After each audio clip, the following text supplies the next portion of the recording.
Bom dia, queridos e queridas que assistem o canal Fonte de Vida. Desejo saudar a todos com a paz do Senhor. Já desejando aí, desde já, um dia abençoado, cheio da graça, da misericórdia do Senhor. E um final de semana aí abençoado, né? Que é o domingo.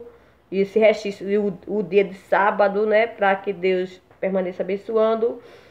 E, gente, esse estudo era para a gente ter trazido na sexta-feira, mas eu não pude, né? Mas estamos aqui para dar continuidade e já parabenizando o nosso irmão aí do canal Noel Martins, que estava aí concorrendo, né, a caneca ao concurso da caneca do canal Batalha Espiritual, né? Que iria levar o nome do canal do nosso irmão Batalha Espiritual junto com o nome do canal ganhador.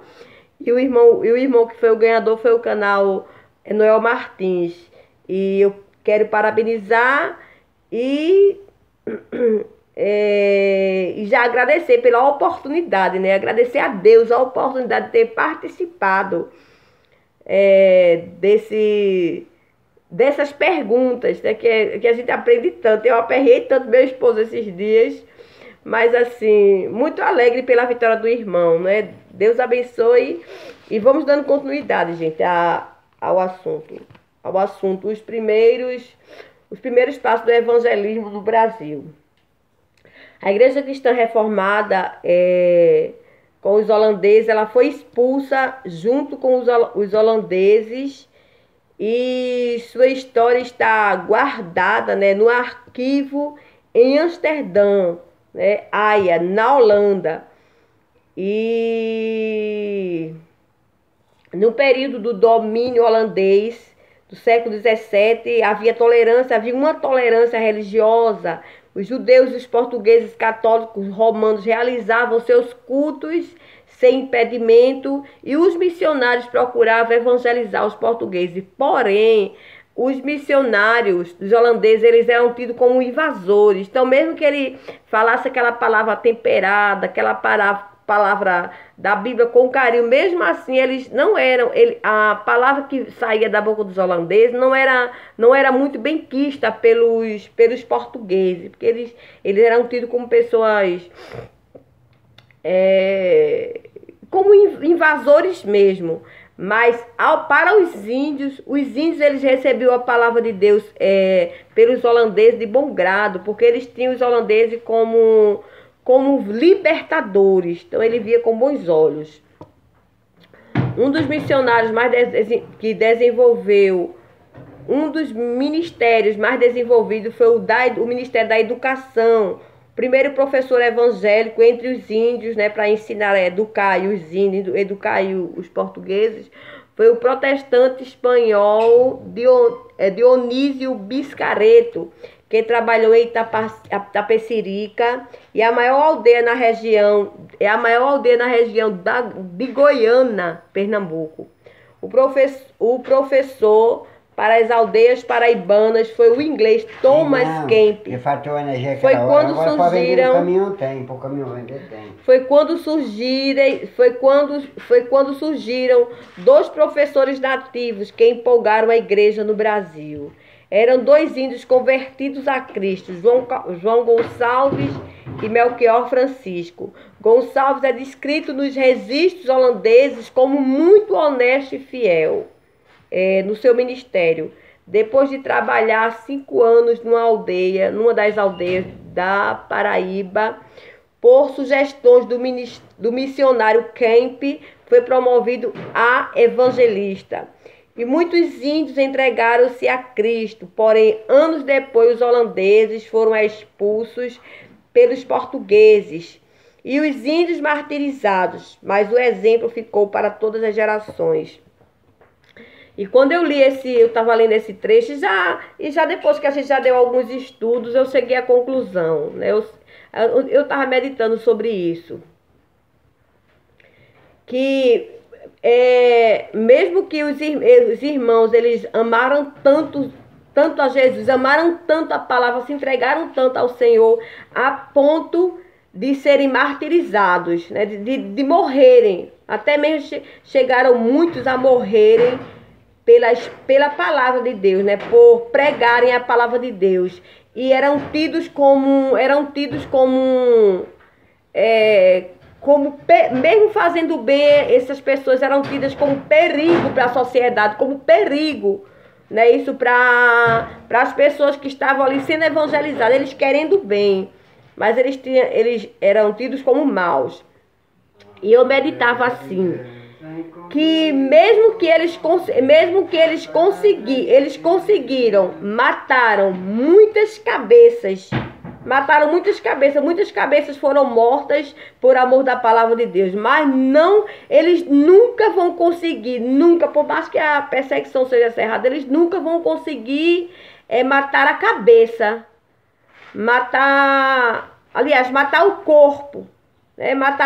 Muitos corpos foram mortos pela palavra de Deus, mas a cabeça eles nunca vão conseguir matar. Por quê? Porque a cabeça desses corpos é Jesus, né?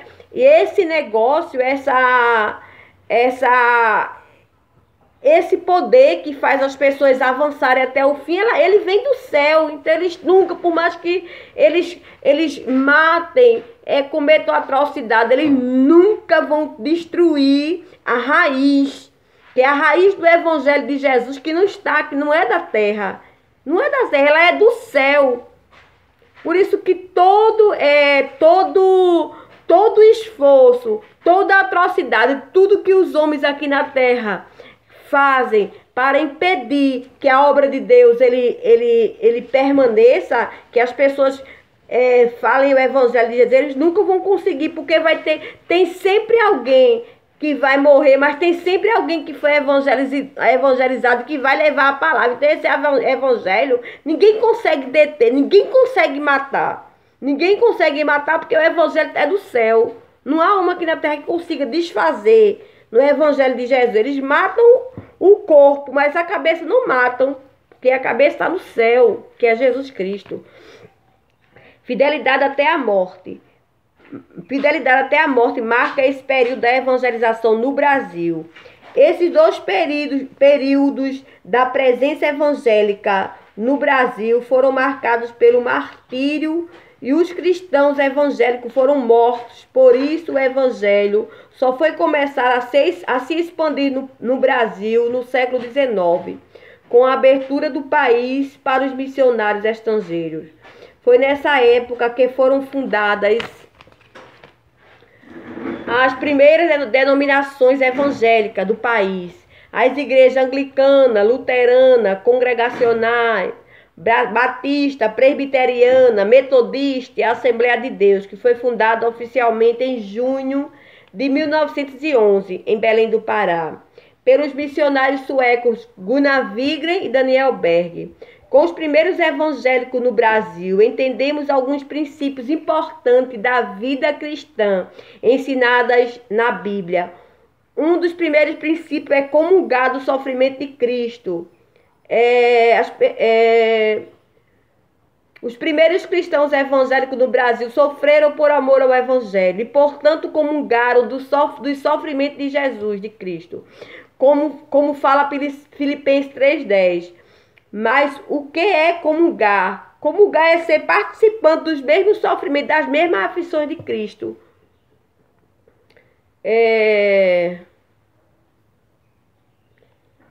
Jesus sofre quando sua mensagem é resistida, e nós, com ele, também sofremos. Nosso sofrimento por amor ao evangelho tem sentido de sacrificar-se para ver o bem do próximo e a salvação das pessoas pelo poder do evangelho. Mateus 20, 22 até o 23, Colossenses 1, 20.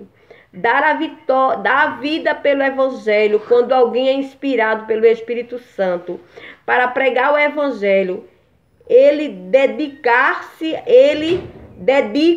a isso e está disposto a dar a sua vida, se necessário for, por amor a Cristo. Lucas 14, 25 e 27.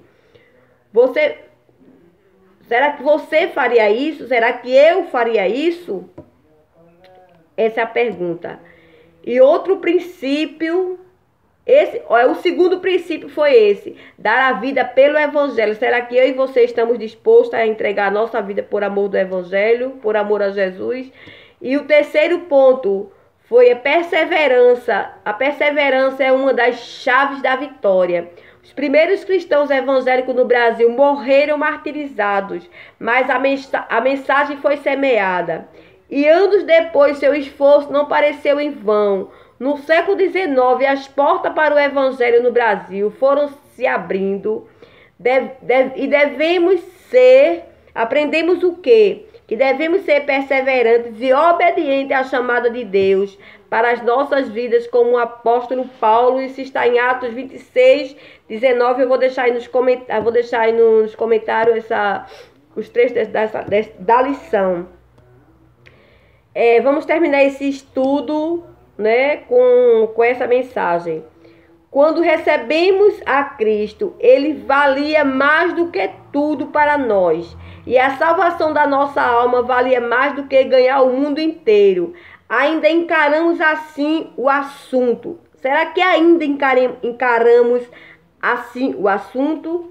É uma pergunta. E o nosso próximo estudo, se Deus quiser, será na segunda-feira, que dará o início. O início do movimento pentecostal. E que Deus nos abençoe, que Deus nos ajude. Tenha um ótimo restício de semana.